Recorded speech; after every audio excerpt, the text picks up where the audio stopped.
Hello everyone! For today's video, subukan naman po nating magluto nitong nauuso ngayon na Kopiko Maha Blanca. Dahil first try ko po ito, konti na muna ang gagawin ko. Pero kung gusto niyo magluto ng madami, doblehin niyo na lang po ang mga ingredients na gagamitin ko. Ayan, at naglagay na po ako dito ng half cup na cornstarch at dinagdagan ko lang po ito ng isa pa pong kutsara. At inilagay ko na rin po ang 3 sachet ng Kopiko Brown Coffee. At habang hinahalo ko nga po ito ay unti-unti ko namang inilalagay ang 1 tasa ng tubig.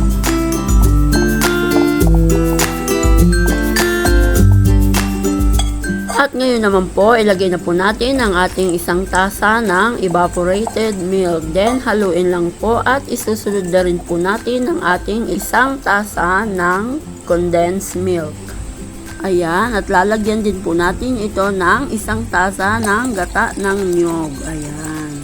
At lalagyan ko rin po ito ng vanilla extract. 1 kutsarita lang po. Ayan.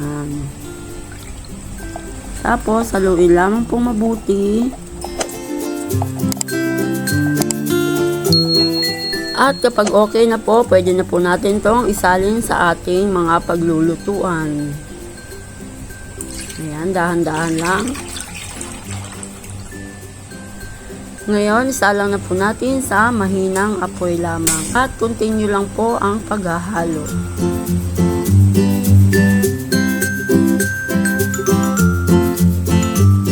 Ayan, malapot na po pero hindi pa po ito ang tamang consistency na hinahanap natin. Kaya lulutuin pa po natin ito ng mga 3 to 5 minutes pa.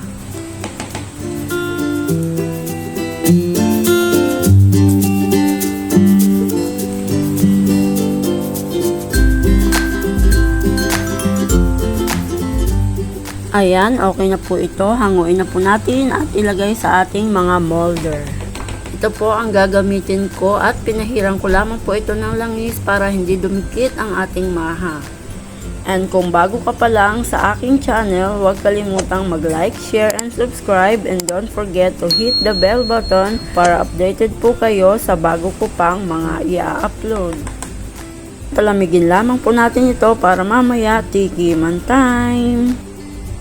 Ayan, nag-set na po siya at inabot na nga po tayo ng gabi. Gagamit nga po pala ako dito ng roasted crushed peanut for toppings. Pwede po natin itong ihanda sa nalalapit na Kapaskuhan dahil napakadaling gawin at napakakonti lang po ng mga ingredients. At syempre, pang negosyo na din.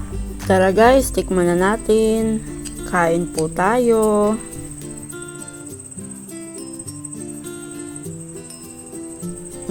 Wow, ang sarap. Ang sarap niya, isa pa.